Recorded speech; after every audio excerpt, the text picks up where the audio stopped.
nakapag-order na ako ng bagong bust para sa Apex. I just kinda got distracted dahil kay Robert. Oh, let me remind you that hindi kasama yan sa plano natin to win Robert's heart. Our main focus is to get the full control of Apex. And once nasa atin ang lahat, then I can secure you, your future, and the future of Zoe. Alam ko naman yun, Ma. Pero, hindi ba pwedeng magpahinga ng konti mula sa mga plano natin para makipaglaro lang ako kay Robert? Kung ang mga kasambahay nga may day off, ako pa kaya? I mean, I just need something to inspire me to work. I mean, do you think I enjoy it to be Morgana Go? Do you think I enjoy playing the lame, pathetic, boring person that she is? The nerve na laitin ang pangalan ko and to even stab me behind my back. Pagkatapos mong gamitin ang pagkatao ko to save your miserable life, hindi ka pa nga absuelto sa ginawa mo. Dadagdagan mo pa. What are you doing here? Actually, Mama, may flight ako tomorrow going to Beijing, so I decided to drop by para sana makipag-bonding. Pero siguro nga dinala ako ng tadhana dito para marinig ko mismo how ungrateful my half-sister is after everything I have done for her. Teka, ba't kanya ka mag-react? Huwag mo nang patulan ng kapatid mo. Olga? Ma'am? Liga. Yes po. Ibili mo sila ng mga paborito nilang wine. Alam mo na yun. Yes, ma'am. Una na po. Excuse me. Sigurado ka ba, Doc Carlos? As in si Doc Carlos Benitez? Oo, Dok, nakita ko siya. Kaya nga gusto kong isiguradong nandito siya eh. Pero Doc, kasi imposible yun eh, dahil naka-admit dito si Doc Carlos. Baka namamalikmata ka lang. Ewan ko, Dok, pero tingin ko talaga siya talaga yun eh. Ano ibig mo sabihin, Doc? Nakakalabas si Doc Carlos dito? Paano niyo gagawin yun?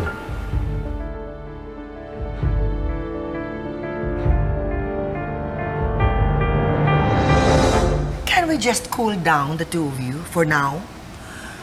Ay, nako. This is not the right time na pairalin niyo ang mga issues niyo sa buhay niyo. Bakit hindi mo yan sabihin sa nagmamagaling mong anak? Pa talagang nagmamagaling? Morgana? Or should I say, Moira? Baka akala mo, hindi ko alam na ikaw ang nagsumbong kay Mr. Chan.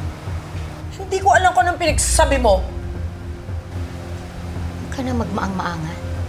Inamin na sa akin ng mama.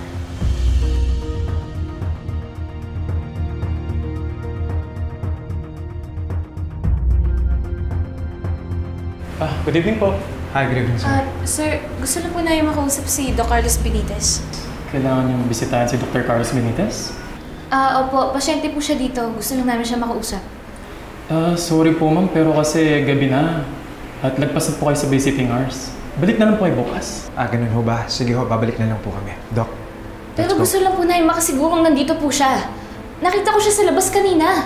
Ay, posible po yung sinasabi ninyo kasi hindi po namin hinahayaan yung mga pasyente namin dito na gumala kung saan-saan. Pinagbabawal po yun.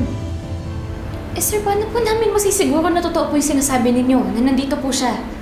Alam niyo po kung mapapatunayan namin na nakakalabas po siya, pwede kami mag-file ng complaint laban sa institusyon na to.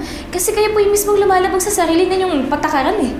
Ay, sige po, para ma-assure ko kayo na si Dr. Carlos Benitez nasa loob po talaga, tatawagin ko po yung naka-assign na staff sa kanya at patingnan po siya sa kwarto niya.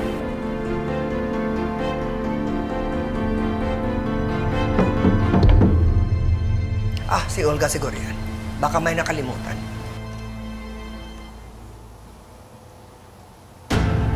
Hindi yung na-inform na may meeting pala. Ang masamang tao dito. Bakit dito ka nibita? Ha?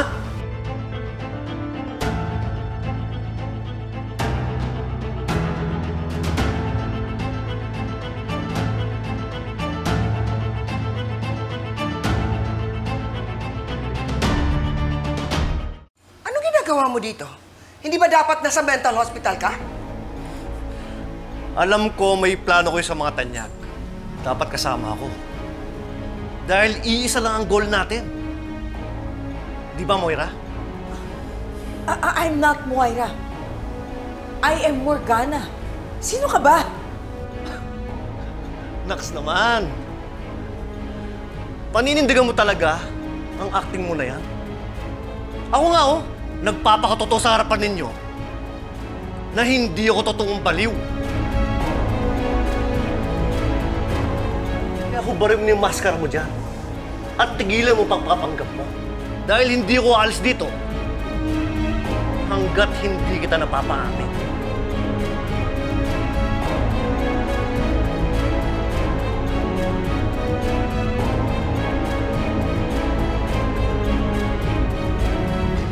Oh, Fred, may gustong kumausap kay Dr. Carlos Benitez. Sigurado po ba kayo nandito po sa loob si Doc Carlos? Opo. Sa totoo lang, kakagaling ko lang sa kwarto niya. Nagpapahinga na po siya. Sir, kasi yung kasama ko, nakita niya si Doc Carlos kaninang umaga. Nasa labas. Gusto lang po namin makasigurado kung wala po talaga siya sa labas at nandito siya sa loob ng institution. Imposible po yan. Napaaway po si Doc Benitez kanina. At dahil sa ginawa niya, we sedated him. Pinatulog po namin siya. Kaya imposibleng makabago nung makalabas pa siya sa kwarto niya. Hindi po si Dr. Benitez yung nakita ninyo.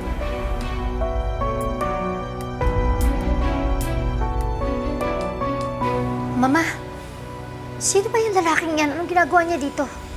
That's Lynette's obsessive and lunatic ex-husband.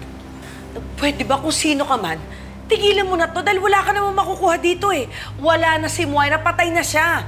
Ako si Morgana Go. Period. Talaga, Moira? Patay na ba talaga si Moira? Huwag ako. Tigilan mo ko sa kasinungalingan mo. Ano? Gusto niyo maglaro? Sige.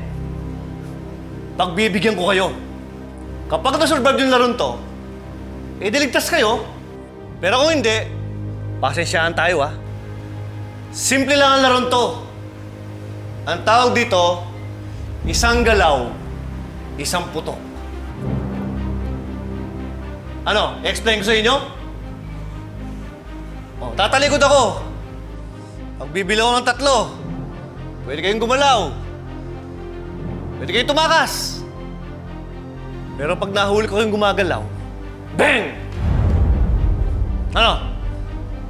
Nagkakaintindihan ba tayo? Ano? Maglaro na tayo. Tatalikod na ako. 1, 2, 3.